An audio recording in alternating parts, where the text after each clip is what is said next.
Tonight, we're in Inverness, and this is our last programme before the referendum on Scottish independence in September. And rather than hear, as we have many times in recent programmes, the voice of politicians on this issue, we've chosen tonight, just for this once, to hear from the laity. Welcome to Question Time.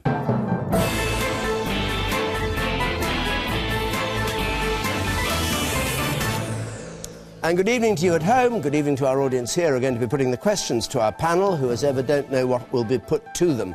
They are the songwriter and lead singer of the band Deacon Blue, Ricky Ross, the former Scotland and British Lions rugby player Scott Hastings, the newspaper columnist Joan Burnie, I should have said, who was with the Daily Record as an agony aunt for the last 35 years, and the businessman Alan Savage, who runs the engineering group Orion and is one of the biggest donors to the Better Together campaign.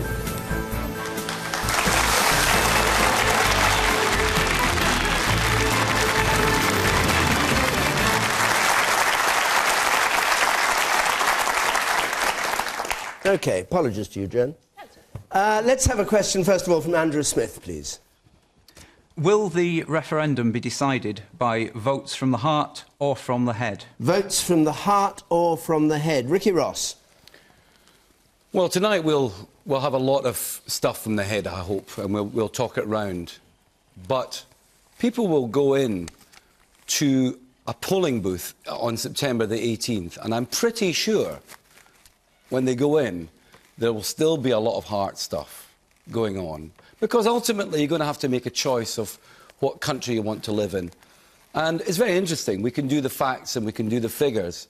But I do think there's a whole lot of stuff about the heart. Now, when I say about the heart, it's not about feeling Scottish. It's not about feeling some sort of false sense of nationalistic pride and excluding people. It's a heart that says we want a more just, fairer society. And we want a democratic result for Scotland. And that's a huge thing.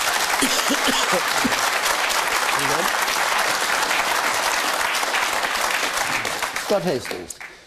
Well, I'm in the fortunate position of having represented my country, and you can't get a prouder Scotsman than myself. I've played for over 12 years, playing for Scotland 65 times for my country.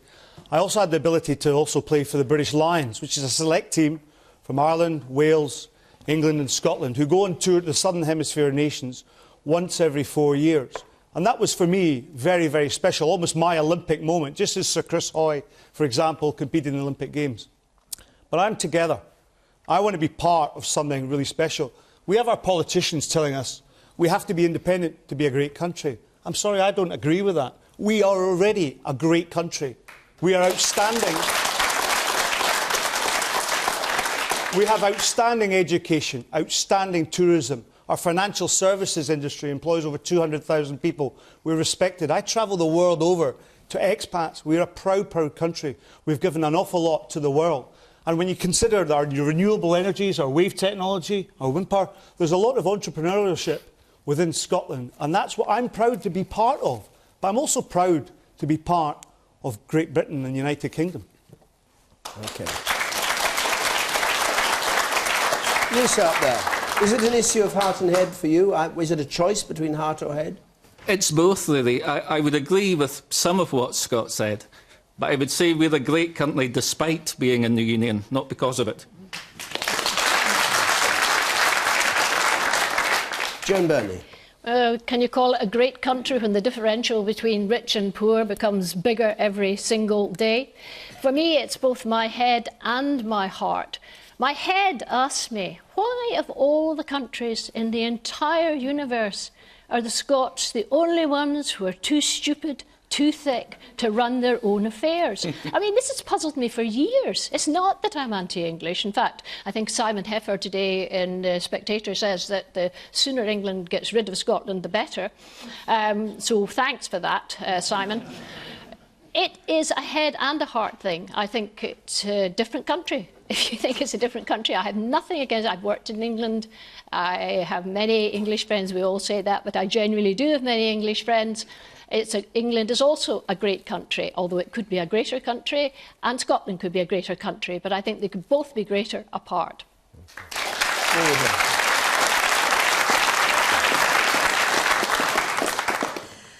But how are we supposed to make our minds up?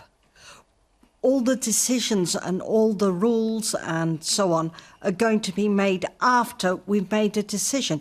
I don't know where the money's coming from for my family. I don't know how I'm going to budget, with what, how often, how do we actually know? Scotland is the 14th richest country in the world. We do have the resources. We have more resources. We have more GDP per head than we have in either France or Japan, which might interest people or not. There is enough money to go around, but the way just now that it is divided between the rich and the poor is wrong. And I want, as many people want, a fair society. I personally think the Westminster system is broken. We see what goes on in Westminster. The only way forward is for there to be some sort of change, and the only change, as far as I can see that's happening, will be with this referendum, which will at least give us our own parliament, but will also give England their own country back. Alan Savage, the argument Joan's putting is about equality. Does she have a point? Well, I think I'd like to address where the question started. And the question started about head and heart. So if a prospective government, the SNP, write a tome of 670, 700 pages, and there's one page on financial issues, the head, and the rest is on the heart, then it's obvious which way they want the campaign to go. They want it to be based on the heart. And if you think about the facts, and the history of the Union, then it's a no-brainer that we're better off together. Well, I look at... Hold on a second. The man up there, with his hand in the air, you, sir. I am born in Inverness. I am a passionate Highlander, and I love Scotland, and I will take a stand to keep the United Kingdom together. I will give my life for my country, as my grandfather did in the First World War, and his brother Charlie. Highland Regiment, British Army. I am British forever. We will never change. We will keep our union together in the name of Jesus. Thank you. Ricky Ross. Well, let's go back to your question. Oh, no, go back to him first.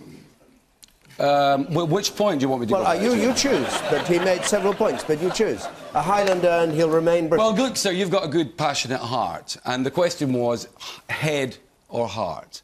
And Alan answered, interestingly enough, that it's not part of... It's one-page finance on the white paper. Look, the heart stuff is what Joan's talking about. The heart stuff is about compassion.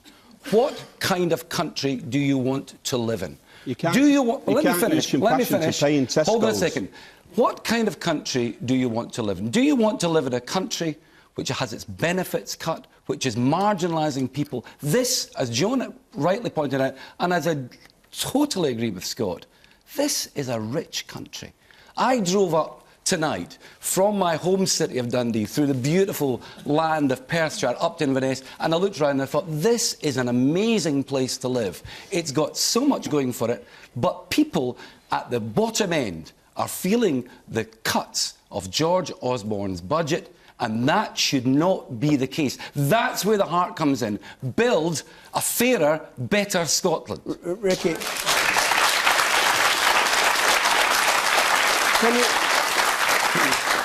can you answer the point that the lady in the front there made?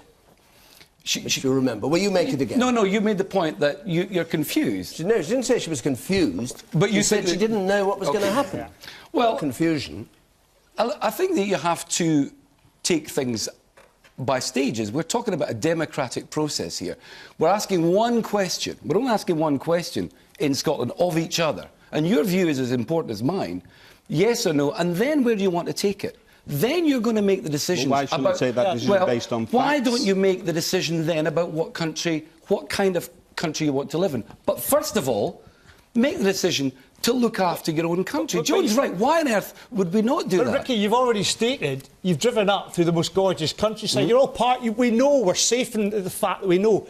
I want people to get out there and make this country great. I want people to be educated well, to be inspired, to get out onto that landscape and to encourage people to come to our country and visit, to build that entrepreneurialism. We don't have to be independent to do that. We can do it right now. But why don't we? OK.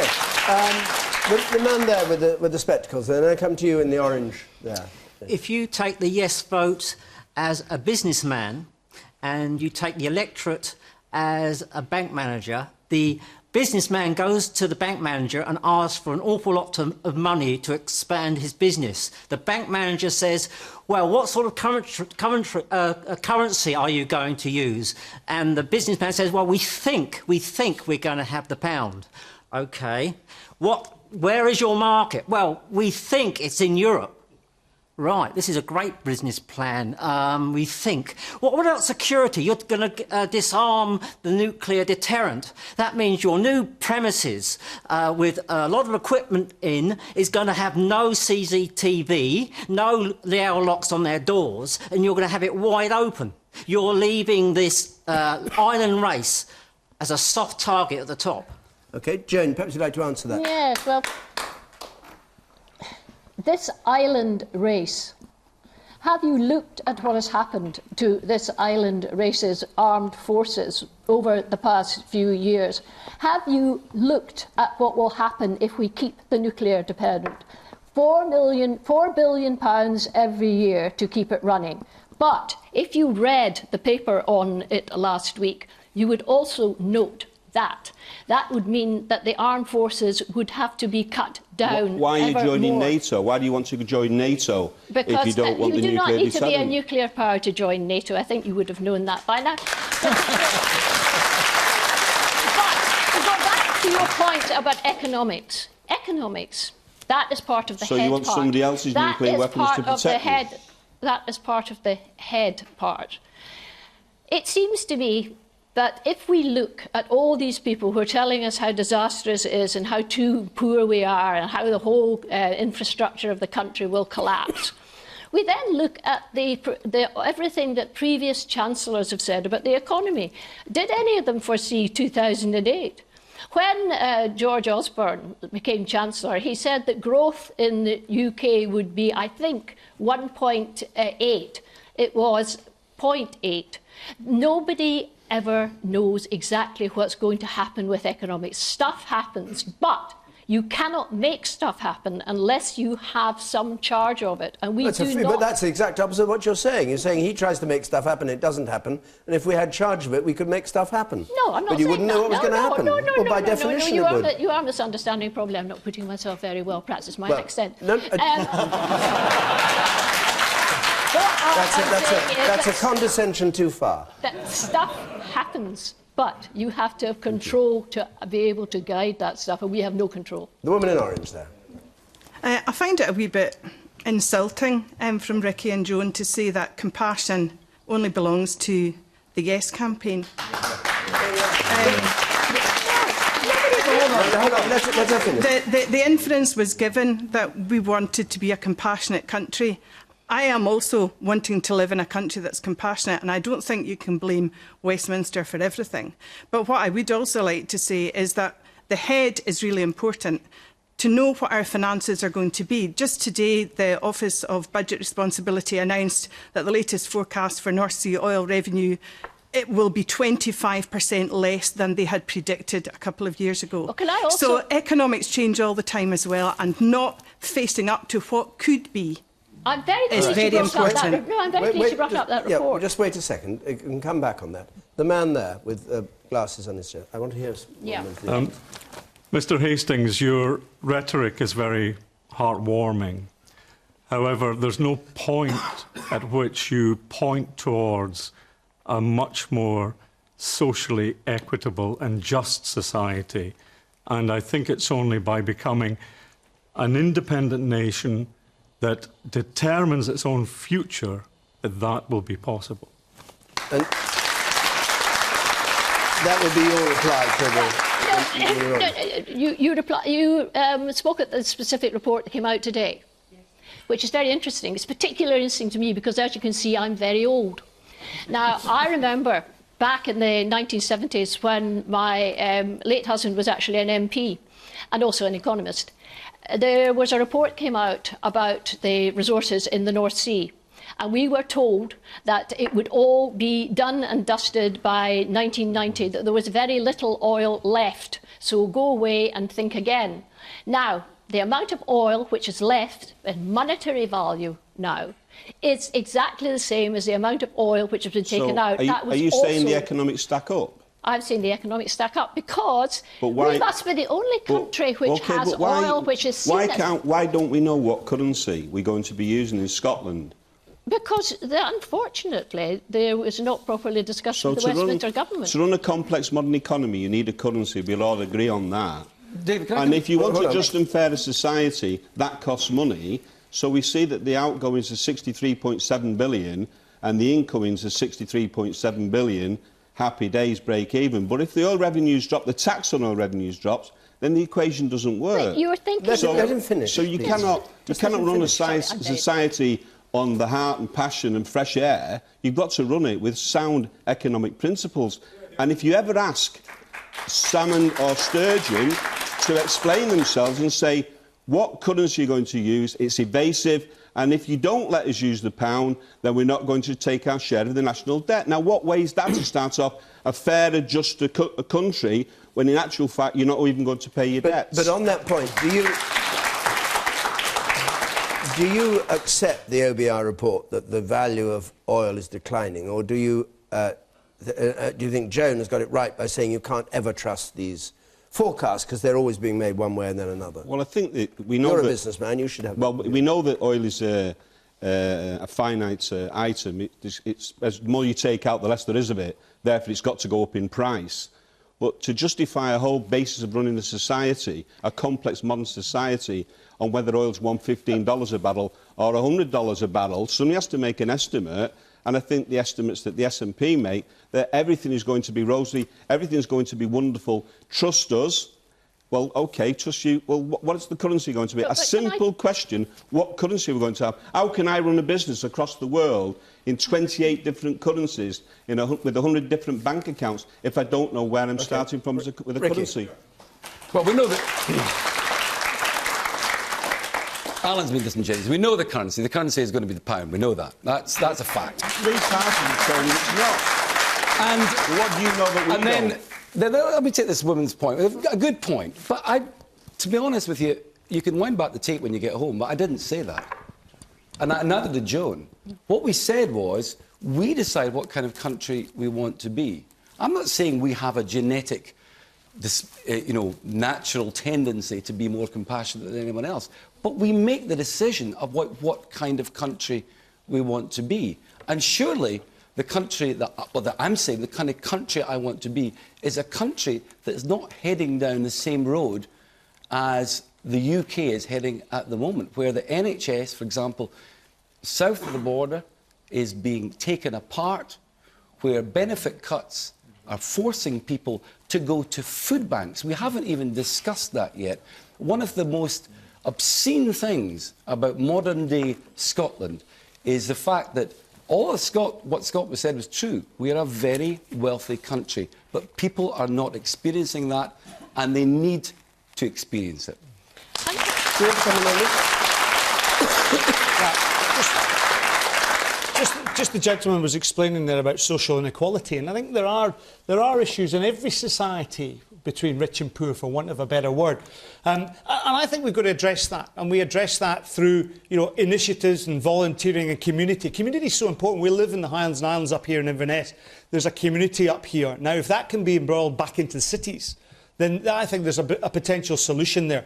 However, the long and the short is we're living through really tough times. I keep an eye on what I spend every moment of every day. A few years ago, I was made redundant. We all took a pay cut to try and keep that business alive. And we've seen the strikes down south in England today from public sector workers. And I do sympathise with them. But at the end of the day, we're in tough times. We have to just tighten the purse strings a wee bit. Rory Allison, you had a point on this, didn't you? Did you want to make it? We've been don't ask the question, but what's your view about what Ricky said and what... yeah, well, almost 1 million people had to use food banks last year, whilst the 104 richest in our country shared a wealth of £301 billion. And that, quite frankly, is disgusting. To to me, that figure alone is enough to vote yes, because I don't want to be a part of any country that produces such economic disparity. You, sir, here on the right. Yeah, the cost of separation would be really high. We'd have diminishing oil reserves. The reason that the Union came into existence in the first place was because Scotland went bankrupt and was bought over by England, basically. So I just don't see any positive side to it. So what do you make of Rory's argument? That he doesn't want to be part of a country where there's a disparity, a growing disparity of wealth, and that this will be solved if Scotland was independent? Well, I think he would have to leave Scotland in that case, because I think it would same situation issues would occur in an independent Scotland. You think it would make no difference? I don't think it would make any difference. Can I say one final word on the oil? Scotland would still be a wealthy country without the oil. Correct. I have never understood why this must be the only country in the world which has found oil off its coast, where somehow or other it's seen as a terrible thing to have happened. You know, we look at Norway, look at what is in their oil fund now. They were sensible. They accepted that the North Sea was going to bring a bonanza. What did we do with it? We wasted it. And I think that the reserves that are left should not be wasted and should go towards making us a more equal society. Yes, sir. Yes, that's you. I can't see what colour your shirt is. Brown. Grey. Scott, I appreciate what you're saying about going around the world representing Scotland. I've done the same, and I've done it very positively. But you've got a Mr Darling in your camp who's the most negative campaign ever and who's prophesying doom and gloom for Scotland when he was Chancellor, he couldn't even foresee the banking crisis. Why should I listen to your rhetoric? Yeah, listen, I can understand. If you look at the scandal over RBS of HBOS, it was badly managed. You could then tarnish the brush and look at Gordon Brown, the way he ran the country. Scotsmen were getting hammered, you know, and hammered quite rightly so, because the banking industry lost a huge amount of credibility. That's gone now. It's now time to move forward. And I think moves are being put in place with proper, officialdom to move that forward. And I think it's part and parcel of the future debate that should be an ongoing dialogue, because we have to put the trust in people's savings, people's investments. And I think being better together, I think we can do that. Let me go to Andrew Smith, who asked the question at the beginning. What's your view of what you've heard so far? Well, in response to what the chap was saying about it being like not a viable business proposal, are there not lots of businesses that start just from a dream and a passion and are built up based on that dream and become a success? Who's to say that Scotland can't be one of those successes? Alan? Alan can answer it because he built up a business. I think if you walked into a bank and said, I need to borrow some money because I've got a passionate dream, I think he'd just show you the door. Right, but who are we going to for money? We're not having to ask permission. You need to go to the IMF and the World Bank to borrow money.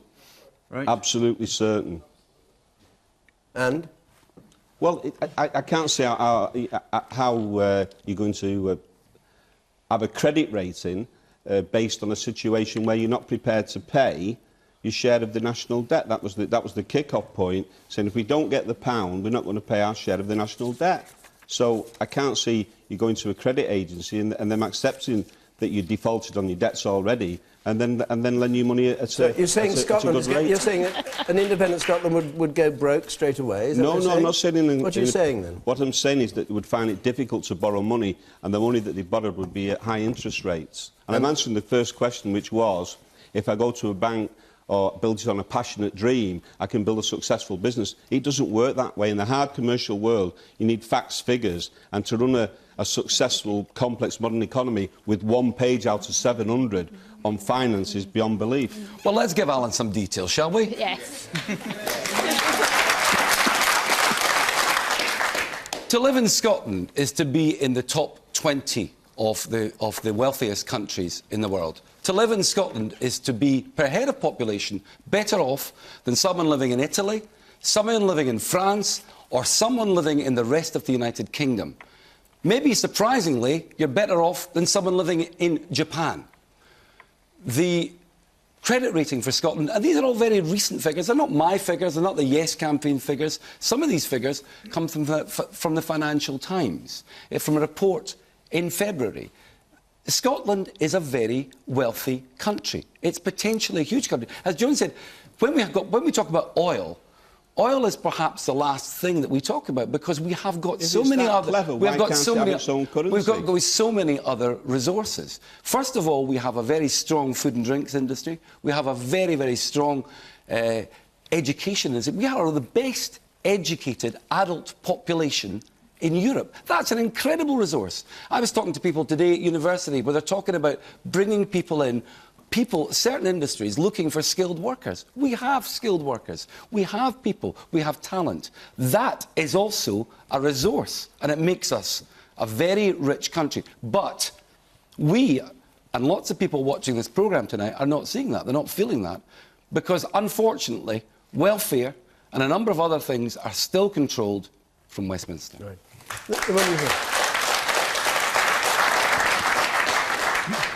I would just like to make a point, really. I think that what Ricky said earlier was interesting about being a more fair and just society.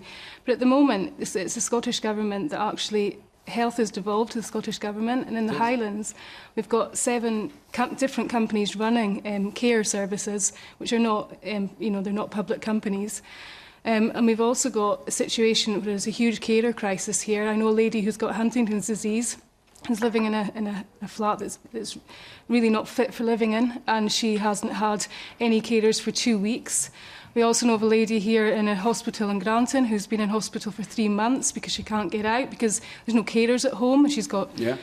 So if you're saying you want to be a more fair and just society, the SNP have got control of health now. No, Why you're are they not absolutely doing right. it I mean, now? you're absolutely right. But first of all, I'm not from the SNP, and I don't think Joan is either. None of us on the panel here, as Scott was saying, we're not party people. We're actually really discussing yes and no. But let's take a look at what's happening to the health service. No, but hang down on. The point is a very simple one. You keep saying only if Scotland's independence will we get it is a simple fair one. treatment. No, she is saying Scotland has control over health and doesn't have. We have control over health within the budget that we're given to control over health. So there'll be more money available for health. Yeah, but we could choose to do. But when the vote is, if the vote was no, I tell you something. The Barnett formula, which is used to calculate the block grant that Scotland would get, would change hugely. Okay. And suddenly we'd be in a different health regime than we are at the moment. At the moment, we still have a National Health Service. I would be interested in people's comments down south. A lot of people don't believe they actually are seeing a National Health Service down south. It's a market-run machine with an NHS logo still there.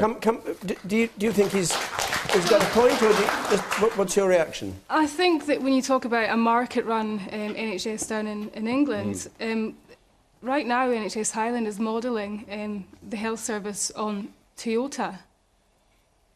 They've actually sent people from over to Seattle to look at how Toyota actually runs its business, and they're going to run the NHS. They're thinking about running the NHS on that model. Okay. Let's leave the NHS for a moment and go to 1 or 2 other points, and then we'll move on. The person at the very back there, you, sir. Yes. I'd just like to ask Alan Savage how much research he's really done. He talks about creditworthiness. The people that know about this, Standard & Poor's, have said Scotland would get a treble A rating, so it doesn't seem to suggest that you've really read into creditworthiness. There's a UBS report out today that said it wouldn't, so I think you can look at different articles that suit your argument. And it isn't clear. It isn't clear cut. You've got to start off with the currency, obviously. And if Scotland is that rich, why doesn't it just have its own currency? Okay. I'm a bit baffled by this. I actually think Scotland could have its own currency, and it would be a good idea. In the middle there, you say you want to come in with spectacles in the back? Yes. It doesn't matter what currency we use. Currency is only a construct for exchange of goods. So we could use bitcoins or renminbis. It doesn't matter. Okay. I'm going to go back to you, sir. Can you put your hand down when you speak? But you've been hearing all this. Do you have any reaction to what you've heard? Yes, I want to say this. 31 million people of the United Kingdom pay into the Exchequer. Only 4.2 million people in Scotland could pay for that. That's for the health service. That's for all the social services. And the people that suffer most in a country that's poor are the poorest. I'm concerned for the poor. Understand? And along with Gordon Brown, I can say this. Scotland can lead and will lead the United Kingdom. And like Mr Hastings there, I used to play rugby, middle of the back for Glasgow Academy, and I know how never to give up. They said to me, you'll never get in the team. I said, watch me. And I can tell you this, I will keep, if it's my own life, this country together with my blood. Okay. Thank you. I think that's the heart. I think that's the heart ruling there. All right, let's just take one more question. Bruce Nielsen, please. Bruce Nielsen. Is there such a thing as independence in Europe? The UK is already subject to the faceless bureaucrats of Brussels. All we're going to do with independence is miss out the middleman. So,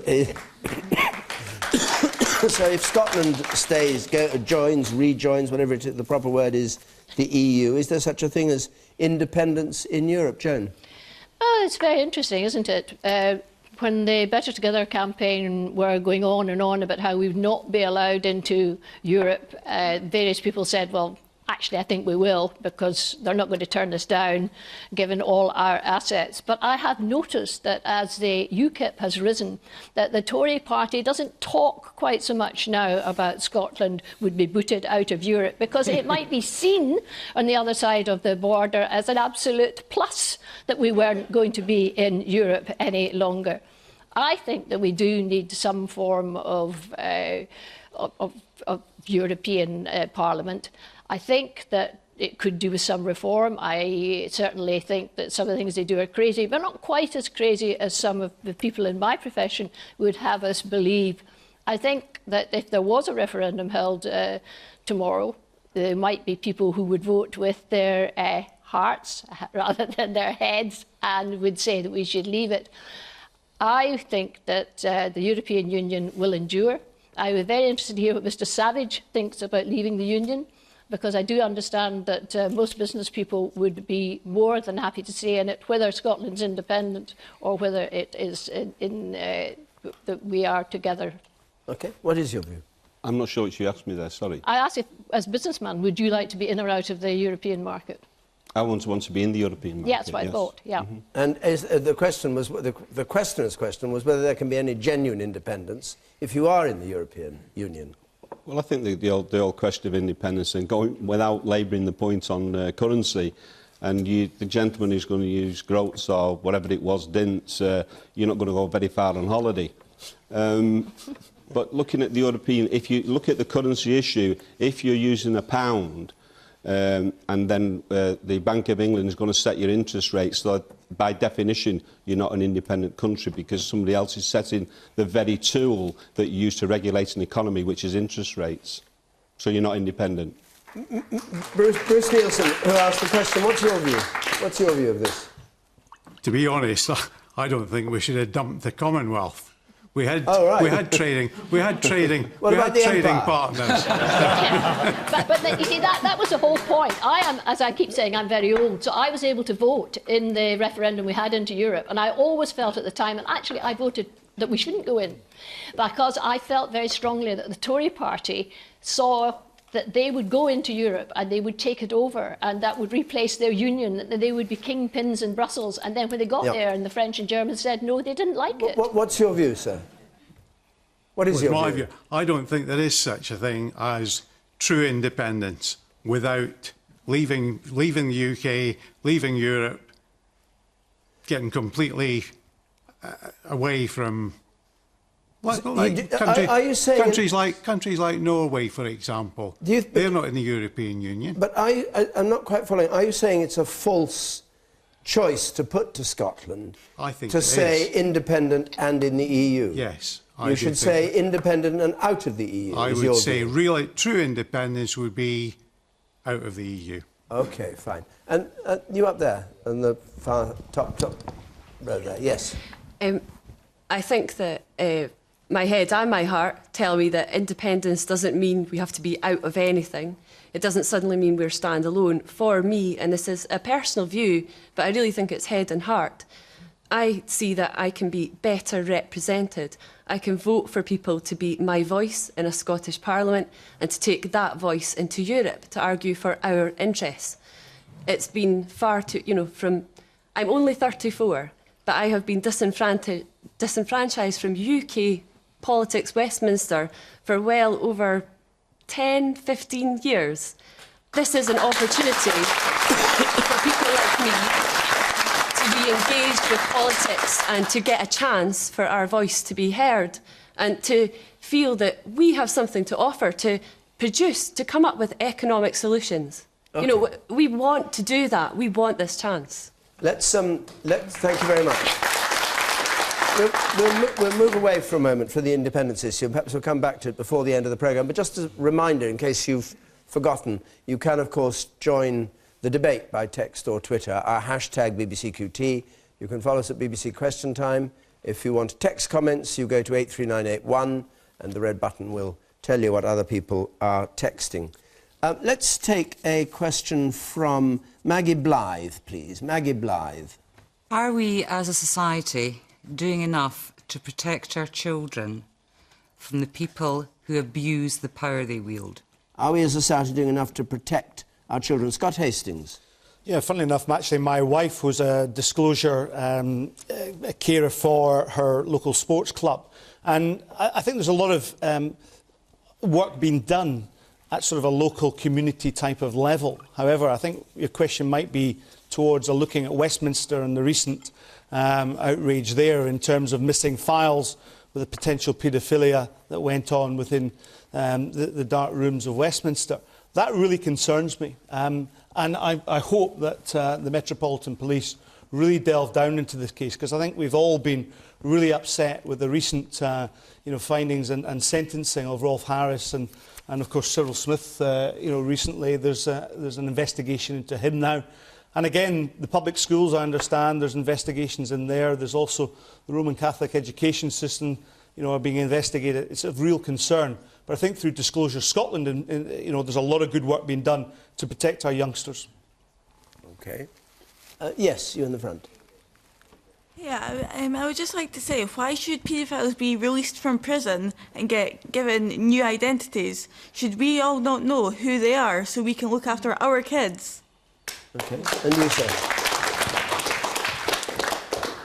If my paper's to be believed, yesterday I read that during the News of the World inquiry leading to Leveson, there were 200 members of the Metropolitan Police Force were designated to looking into it. That this recent one into the Westminster, so far there's only 17. Does this sound very fair? It sounds like they've already decided they'll keep it behind closed doors. Joan Burnie, do you agree with that? I would say a couple of things. One, I'm not sure that having an establishment figure heading up an inquiry to look into the wrongdoings, it is said, of the establishment is necessarily a good thing. But something else... This is Butler Sloss. Yes.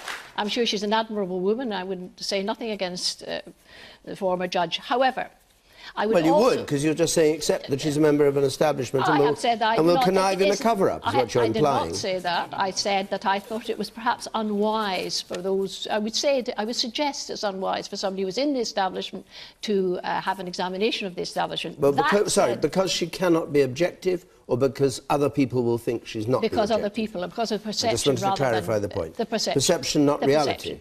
But we've also got to look at reality, and I can speak now as a former agony aunt. The reality about child sexual abuse is we must not forget that most of it takes place within the family circle, from family and friends. It's not just within the establishment, it's not just within the public schools. It is a curse of childhood for children from all backgrounds, not necessarily by MPs and people who are high and mighty. It happens in homes, it happens in towns, it happens in villages, and that is what we should remember. We should not get carried away with thinking it only happens in the House of Commons or within the Catholic Church or wherever. It is our duty to protect our children, and I totally accept what the lady in the blue sweater said about the fact that they come out of prison and we do not know where they are. There must be something to do that, but the overriding thing is to protect our children. Whether this new commission will do that, I remain to see. Okay. You, sir. I believe that although she's a figure of the establishment, she will use her position to inquire more deeply because of the connection with her brother. And to show that she is completely independent. Ricky Ross. Well, it's It's a huge question. It's one that everyone's asking, to go back to your question. And, you know, I spoke to a friend of mine because I was concerned about this question coming up, and talking to a friend of mine who'd worked in social work, worked with children this weekend. You know, this is a question of power. It's a question of people wielding inappropriate power and deference to power. People who have a position that they can abuse, literally abuse. And I think, you know, in this question, this way we're talking earlier on about what kind of country do we want to live in, surely we want to live in a country that protects its weakest and its most vulnerable. And we have to get to the absolute bottom of this. Joan is absolutely right. There's huge evidence to show that most abuse happens within families, it happens with people that they know, it happens within small areas. But I happen to think we've got an awful lot of things wrong in the past, and we do need to go back and make amends. And I think the saddest thing about all this is that we talk about it, and we bring out people in the newspaper, we expose various people, but at the same time, there's people who have had this abuse done to them who are still hurting, still grieving, and still finding it very difficult to move on from something that happened to them a long, long time ago. And the powerful have got to be made accountable. Okay. Yes, Just to back up what Ricky has just said, one of the ways that a strong society maintains control over these powerful figures is through a free press. And it's to be hoped that recent events have meant that the free press in this country is sufficiently strong enough to bring those who bring their power into things like paedophilia. Alan Savage. I think that I agree that with Ricky that power corrupts, and people take abuse of power, and when they do that with young children, then that is absolutely reprehensible. I think you can maybe look at the profile of the people that carry out these acts and look at ways of maybe spotting them before they do it, or taking heed of what they're doing when they do it, and listening to the kids and people that report it and acting more decisively. And I think the investigation into it has got to be above and beyond anything. It's got to be absolutely quick, clear, clinical, and let's get it sorted out and make sure it doesn't happen again in recurring cases. But what do you make? You said earlier you were of an older generation, so you remember the times of what Lord Tebbit said. He thought there might have been a cover-up because it might have been thought more important in the 70s to protect the establishment rather than to find wrongdoers. And you've no doubt heard the former whip under Ted Heath saying that if somebody came in debt or some sort of trouble with boys, we might try and dampen it down, and then they'd be our person forever because they'd do what we said. Is that a society that you recognise? Is that a kind of way the establishment used to work? Yes, I do. You were a journalist, you watched it all. Well, I wasn't only a journalist, I was married to an MP. So I do, in the 70s, so I do recognise that prevailing culture. There was certainly the way in which Westminster was run was very much a male club, and there was a great deal of self-protection in all parties. I think that in some ways we didn't want to talk about paedophilia. We didn't want to talk about child abuse. Nobody really, they wanted to brush it under the carpet, and it was not spoken about, and so the victims did not speak out and were not believed. And I heard what Norman Tebbit said, and I thought he probably was correct about the times in which we then lived. But that, of course, has continued over the years, so that those who perhaps wanted to speak out gradually thought they weren't going to be believed, and this has gone on, and nothing was done. So to this day, although the culture has changed, the feeling inside those who have been abused has not changed. David, that is what has something. But quickly, if you would, very quickly, bring in one more person and then go on. And I agree with what Joan said, but here's another thing. I think it's important in all of this that hysteria doesn't break out, because when hysteria breaks out over this issue, you end up with people marching through housing estates and throwing people out and getting the wrong person. And suddenly you have a whole storm last weekend of what someone might have said or a dossier that didn't go there. Get to the truth, find it out, but let's not have panic, because I don't think that's going to help vulnerable children or people who have been abused. And that is, we all think, I'm sure, is what we're trying to do. Okay. A brief point from... Yes. Obviously, nobody wants to create panic, but the law does need to change, because right now it's not illegal not to tell someone that you suspect a child is being abused. You could be a teacher, suspect something's happening, but you don't have to tell anyone. You can keep it to yourself, and that's kind of where the problem comes. Like, 8 out of 10 children are abused by a family member, so it should really be the law that something should be done about this. Okay. Let's go on to another question. I'd like to take a couple more, if I can, before we finish. Let's deal with this one, though, which comes from Robert Smith, please. Are the new emergency data laws currently being rushed through unchallenged? Further step towards a Big Brother society. A Big Brother society. And this is the news today, that the government, the coalition and the opposition are all going ahead with the law so that phone and internet records can be tapped as a result of the EU saying they can't be. What do you make of that? I think it's I said earlier, used the term drawing a line, and it's where you draw a line on intrusion of privacy. And of course, I think we'd all agree that street cameras have been a fantastic idea and have prevented a lot of crime and traced a lot of crime. But that, again, street cameras is an intrusion of privacy because you can be seen on a random camera that you're not aware of. On the subject of tracking phone records and data, I think I would probably agree that we need to do that, because you know, on the last subject you're going to catch all sorts of issues like paedophilia, and I think anything that we can use to stamp out such abuses, even though it's an invasion of privacy, at the end justifies the means. So. No, not Big Brother. Scott Hastings, what about you? Yeah, I think it's just in terms of the record keeping of text and obviously numbers as well. If the powers that be have to investigate further, they have to apply for a warrant, and only then can they then listen in and tap and listen into that communication. So I'm actually all right about that. If somebody wants to hang on to a number that I phoned today, that's fine for me. And if it's held for 16 months, that's all right. I know fine well I'm not doing anything wrong. It's the people who are doing something wrong through text messages and phone calls who should be worried. It's not an invasion. It's not an invasion of civil liberties. It's not. We live in a changing society and a different world, and that needs different circumstances. Ricky Ross. Well, I think there's two issues here. First of all, the issue that Scott talked about, the actual issue itself, which is one thing. But before we even get to that, this is something that's been brought in on very short notice, towards a weekend. Now, I'm here, and many people else are here to hopefully get rid of being governed by Westminster. But while we've got it, it's still a democratic system. We've still got MPs, and they're there to scrutinise legislation. And I don't think you make great laws and you don't build a great society by rushing something through. Why would the opposition agree to it? Well, you could have to ask them, not me. But I tell you this, I don't think it's a great idea to bringing through such radical legislation and not allowing people to really look at what it means. It creates bad laws, and bad laws are usually made in haste. Ricky, I appreciate that's going right.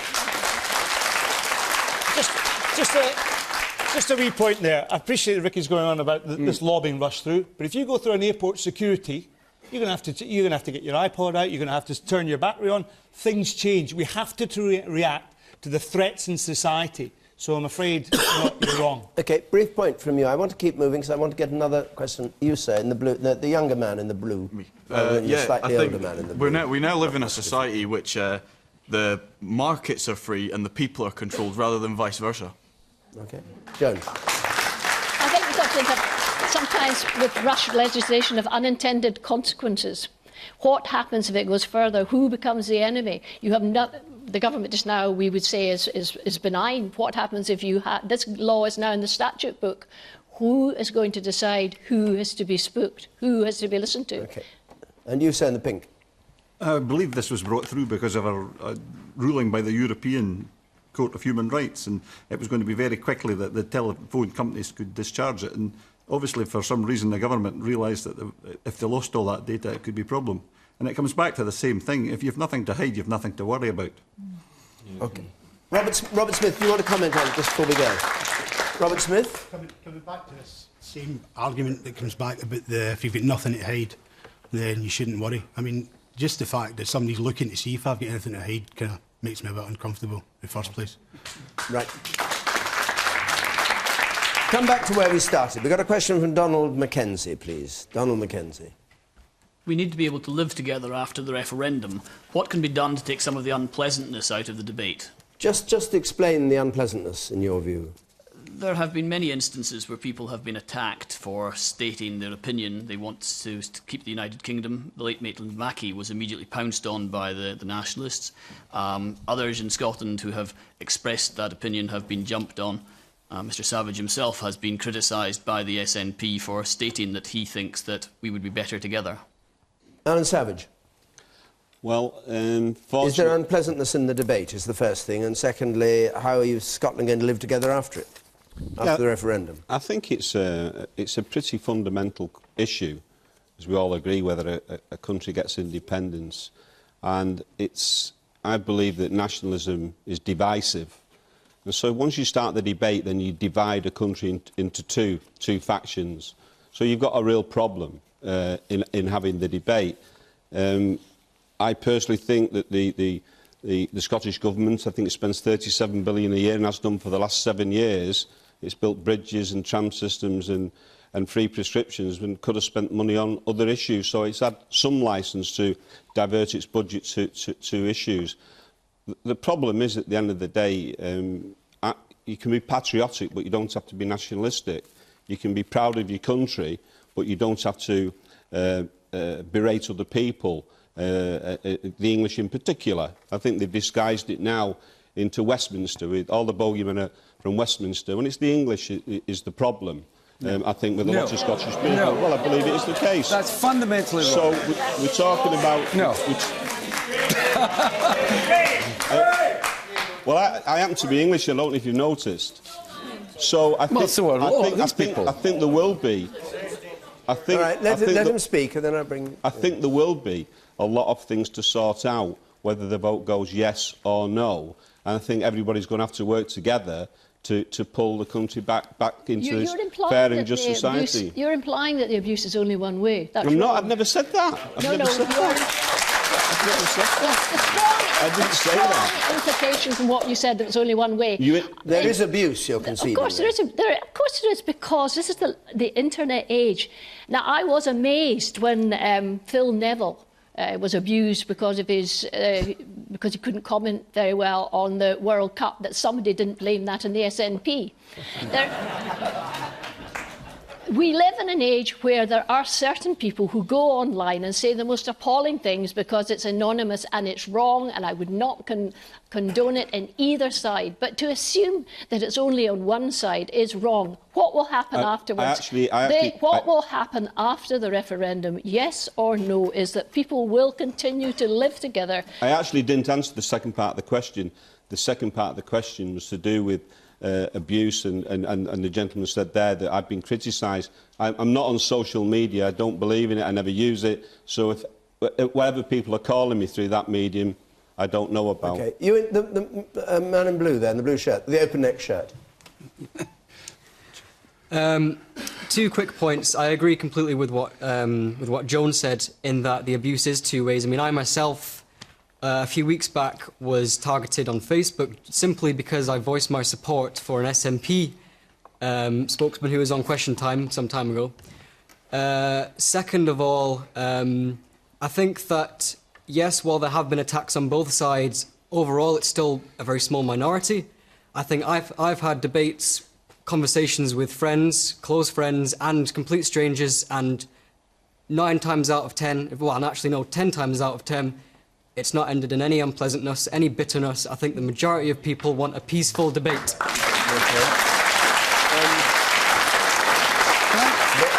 The question is whether it's happening. Scott Hastings. Yes, it's happening. Funnily enough, I do have a Twitter account. I was tweeting Ricky yesterday, and we were getting abused by the cyber keyboard warriors. Now, you know, one of the reasons I'm sitting on this particular panel tonight is that, as you've heard, I'm a passionate Scotsman.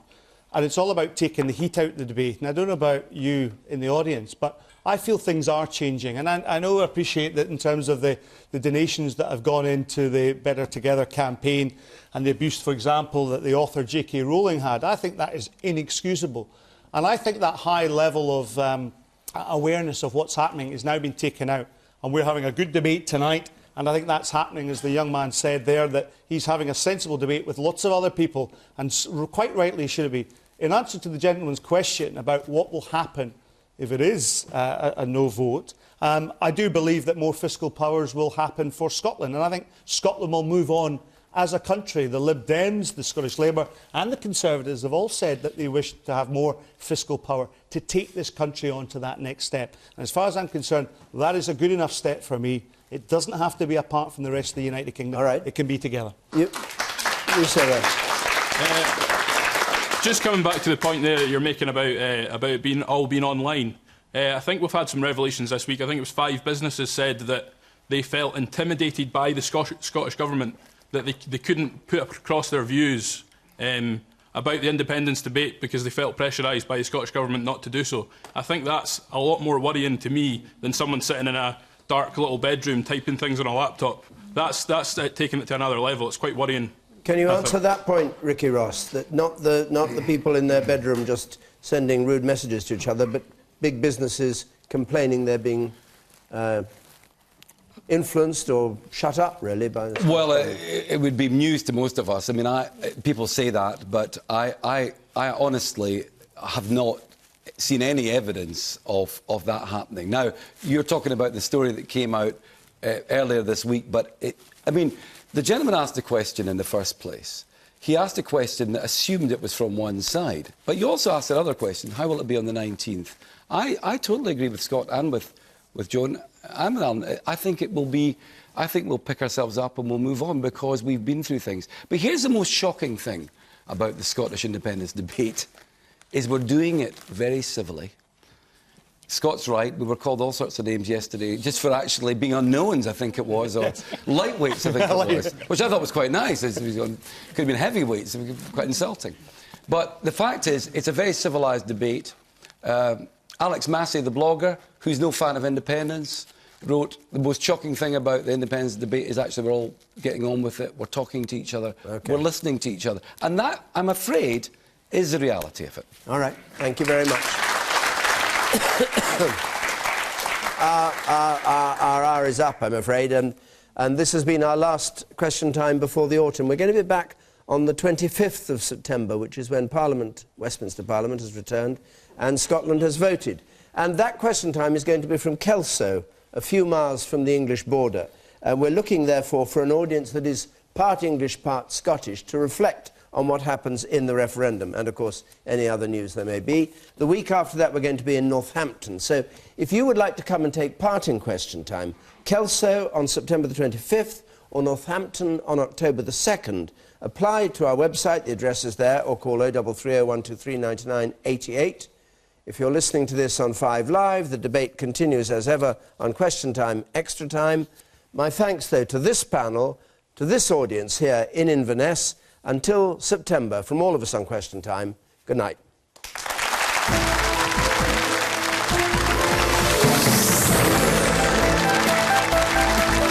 Staying in Scotland, a special edition of This Week with a live audience in Edinburgh next on BBC One. And John Pienaar presents a Scottish referendum special of Pienaar's Politics this Sunday morning from 10 on BBC Radio 5 Live.